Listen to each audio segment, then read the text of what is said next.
¿Si hay un cártel inmobiliario en esta ciudad? El cártel inmobiliario ha probado tener terribles consecuencias en distintas esferas que componen la Ciudad de México. Sin embargo, es en la alcaldía Benito Juárez en donde se han hecho más evidentes los daños que genera esta red de corrupción entre funcionarios públicos y empresas inmobiliarias. Y es probablemente aquí, en Zapata 56, donde ocurrió una de las tragedias más impactantes de la ciudad. Dos mujeres, madre y esposa de Martín Hernández, fallecieron a causa del colapso del conjunto de departamentos que aquí se encontraban. Este caso arrastra una larga historia de corrupción inmobiliaria, funcionarios omisos y corruptos, así como empresas que en su voracidad han dejado en último término la calidad de vida de las personas. En las grandes ciudades, a consecuencia de la demanda y de la población creciente dentro de las mismas, la tendencia hacia la construcción de vivienda y el desarrollo inmobiliario ha dejado atrás los proyectos unifamiliares, es decir, las casas en las que solo habita una familia. Ahora, la mayor parte de las construcciones se han enfocado en los desarrollos en régimen de propiedad en condominio. ¿Qué pasa específicamente en la Ciudad de México? La Ciudad de México, con este poco espacio que estamos comentando que tenemos de superficie, bueno, pues ya lo de hoy no son las viviendas unifamiliares, sino lo de hoy son justamente la constitución de regímenes de propiedad en condominio, en donde en un pequeño espacio aprovechamos lo más que se puede con la construcción de diferentes niveles y son unidades de propiedad exclusiva que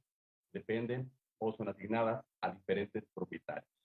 Y este régimen se consolida a través del uso, disfrute y goce de áreas comunes, independientemente de mi área privativa o exclusiva, que es mi departamento. Ante esta situación, en enero de 2001 entró en vigor el Bando 2 para revertir el crecimiento desordenado de la ciudad y preservar el uso de suelo de conservación. El Bando 2 buscaba restringir el crecimiento de la mancha urbana hacia Álvaro Obregón, Coyoacán, Coajimalpa, Iztapalapa, Magdalena Contreras, Milpa Alta, Tláhuac, Tlalpan y Xochimilco, con la intención de impedir que la mancha urbana siga creciendo hacia las zonas de recarga de acuíferos y donde se produce la mayor parte del oxígeno para la ciudad. El texto del Bando 2 refiere que en estas delegaciones se restringe la construcción de unidades habitacionales y desarrollos comerciales que demanden un gran consumo de agua, infraestructura urbana, en perjuicio de los habitantes de la zona y de los intereses generales de la ciudad, debido a que es en esta zona donde se agudizan los problemas por escasa disponibilidad de agua y de redes de tuberías para satisfacer las demandas del desarrollo inmobiliario.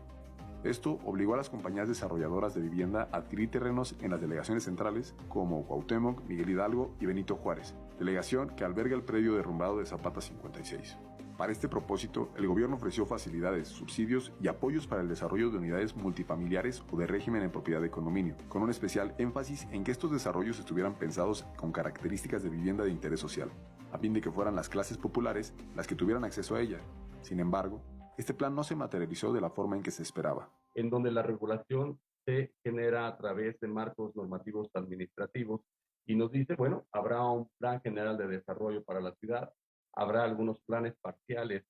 para la ciudad, algunos planes específicos y especiales justamente para algunos espacios territoriales de la Ciudad de México, y eso será, digamos, nuestra base normativa para saber en dónde se puede construir, de qué manera se tiene que construir, hasta dónde podemos construir y qué elementos debemos de tomar en cuenta para construir, así como qué salvedades debemos de observar justamente.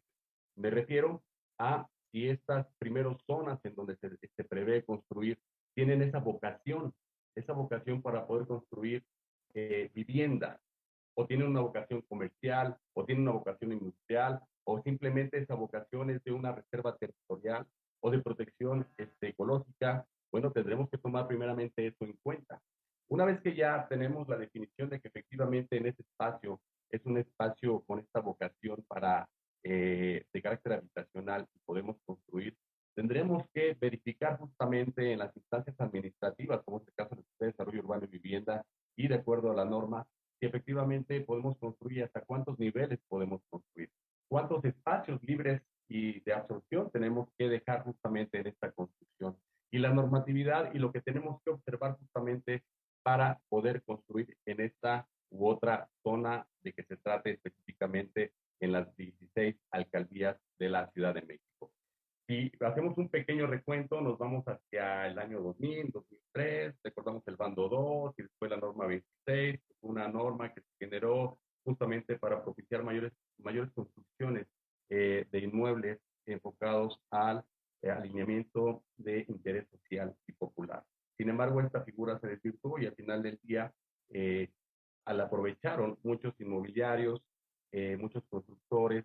para obtener beneficios justamente en la exención de impuestos y tener algunas prerrogativas para construir como si fueran unidades de interés social o inmuebles de interés social o popular, y al final del día, cuando ya estaban acabados, los lanzaban al mercado ya como inmuebles de interés medio, medio residencial o plus inclusive. En este sentido, una investigación realizada por la Universidad Nacional Autónoma de México encontró que de 150 edificios construidos después de 2004, año de la última reforma sobre construcción que se implementó, 71% de las construcciones no cumplían con las características de la normatividad técnica oficial, y de acuerdo con lo declarado, para que estas construcciones y estas omisiones a la normativa se materializaran en las centenas de desarrollos inmobiliarios que se han construido en la Ciudad de México, las empresas inmobiliarias debieron actuar en contubernio con servidores públicos que tuvieran la competencia de otorgarles dictámenes y manifestaciones de obra a cambio. La Fiscalía y el Gobierno de la Ciudad de México bautizaron como cártel inmobiliario a los presuntos actos de corrupción ocurridos desde 2009 y hasta la actualidad,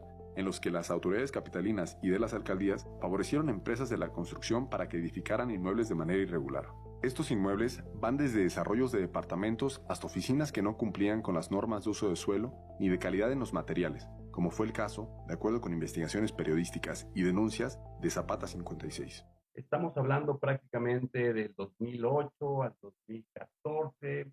2015, todavía 2016 un poco en algunas alcaldías, específicamente me refiero a, por ejemplo, Miguel Hidalgo, Álvaro Obregón, Benito Juárez, Coyoacán,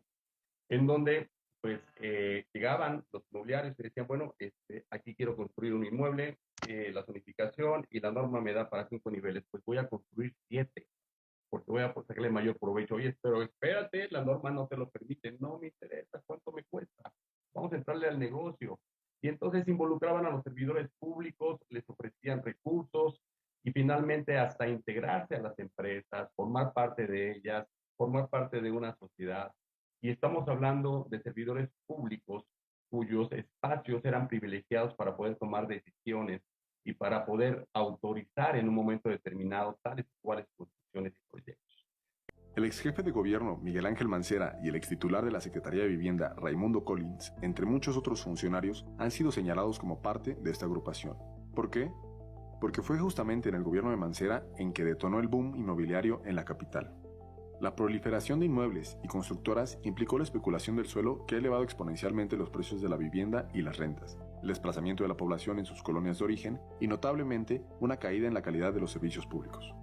Organizaciones vecinales, especialistas en temas de corrupción e investigaciones periodísticas apuntan a que el Instituto de Verificación Administrativa, la Secretaría de Desarrollo Urbano y Vivienda, la Secretaría de Medio Ambiente, el Sistema de Aguas de la Ciudad de México y la Procuraduría Ambiental y de Ordenamiento Territorial trabajaron en colusión con las inmobiliarias para facilitarles la edificación desmedida en las alcaldías Miguel Hidalgo, Cuauhtémoc, Álvaro Obregón, Coajimalpa y especialmente Benito Juárez. Tal es el caso de los habitantes de la alcaldía Benito Juárez que viven en las inmediaciones del complejo inmobiliario vertical City Towers, en donde exalcaldes panistas de la demarcación tienen departamentos y que ha limitado el abasto de agua en la zona casi hasta su totalidad. Además, durante las últimas semanas, el complejo City Towers, ubicado sobre la avenida Coyoacán, en la alcaldía Benito Juárez, ha estado en medio del debate público porque se ha señalado a los hermanos Luis Mendoza, diputado federal del Partido de Acción Nacional, y Víctor Mendoza, director de planeación de la Benito Juárez, de estar detrás de la autorización irregular del inmueble City Towers en Santa Cruz Atoyac, donde además de haberse edificado viviendas irregulares,